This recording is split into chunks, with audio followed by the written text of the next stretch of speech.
E.O. Morales, VP Aragona, and OIC Gabuya. SBP Limsiaco, Senior Vice President Pargas.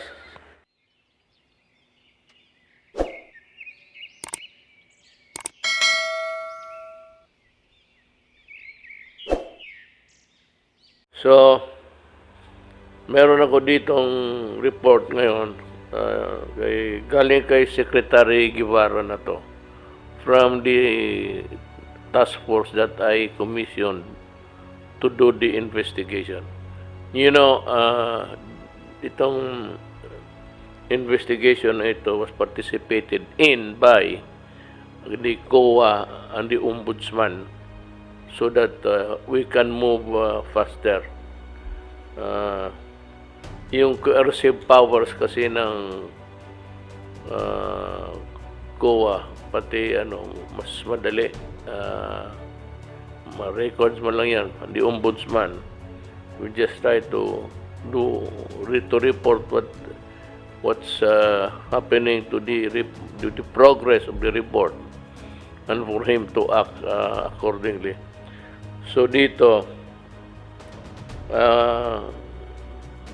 they recommended the criminal and administrative dito. Basahin ko na lang. I'll do it in a jiffy. Liability, that's number 8 of the report. Page 5 of 6 pages.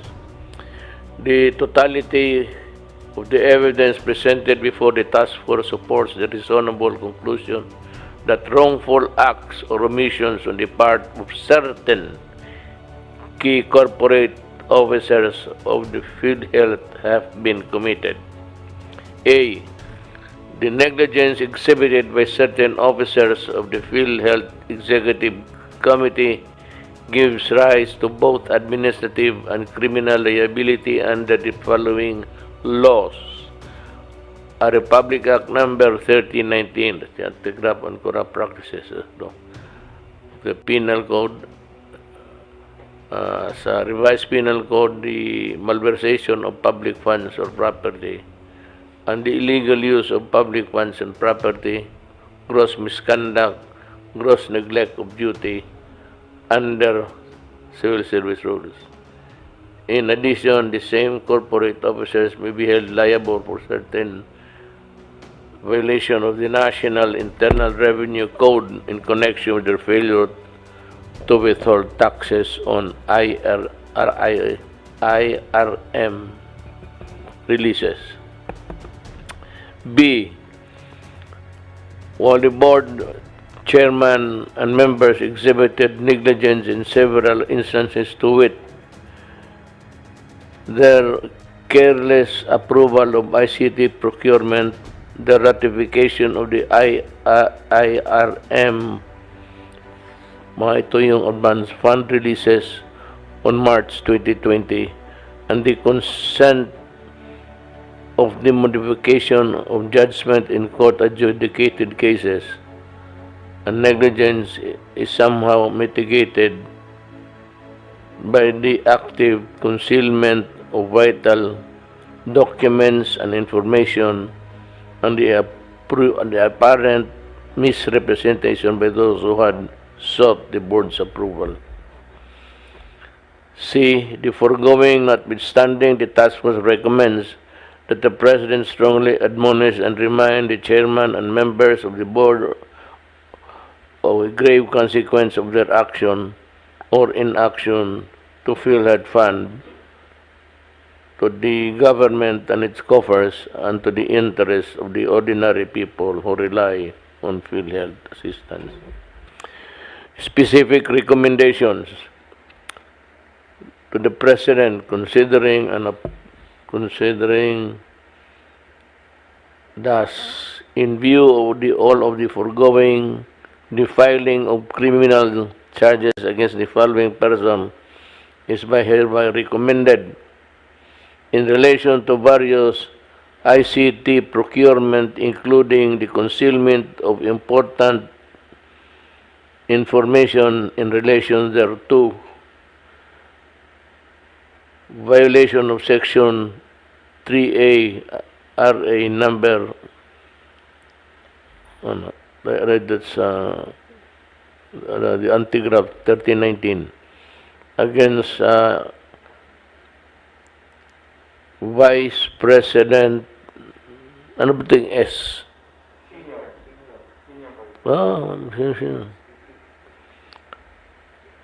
Vice President Senior Aragona, OIC Gabuya, and Division Chief Chris Tungo.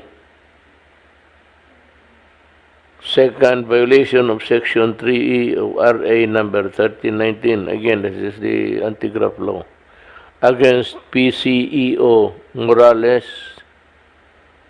SVP Aragona, and OIC Gabuya. Third, violation of Section 3G of RA 1319. Again, another provision of the Republic Act. This is known as the anti-graft law. May na ang mata ko, posensya kayo. The violation, maliliit kasi dito, violation of Section 3G against PCEO Morales, SVP Aragona, OIC Gabuya, and PRO NCR personnel. And karami pala nito. Ang Article 213 of the revised penal code against PCEO Morales, SVP Aragona, and Gabuya in relation to the disbursement of IRM funds prior to the effectivity of the pertinent circular, malversation of public funds or property under Article 217 of the revised penal code against PCEO Morales and SVP Limsiaco. Second is the violation of 3A of RA 1319 against PCEO Morales and EVP COO Dr.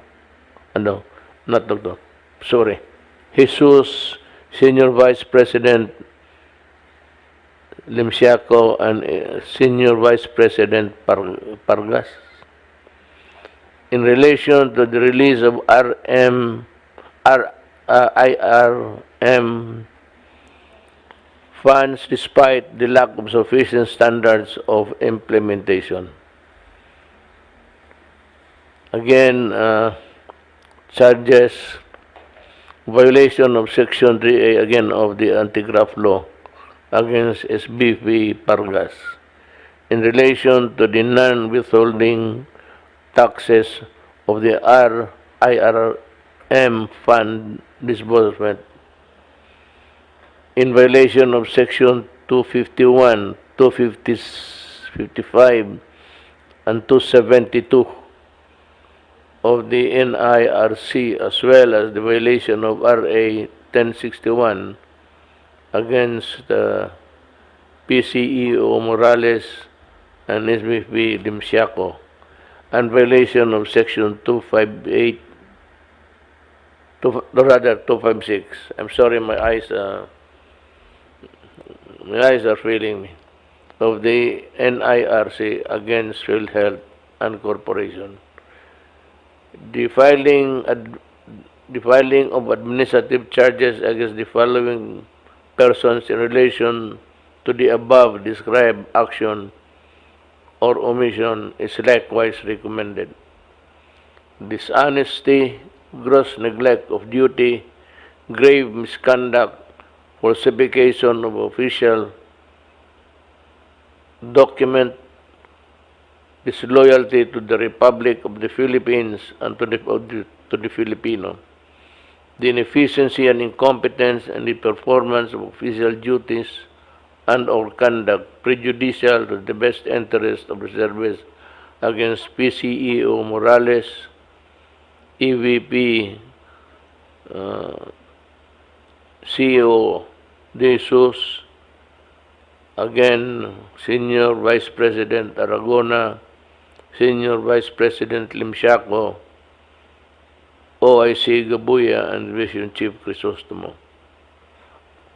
Further investigation on following complaints against other officials and employees of the PhilHealth as contained in Part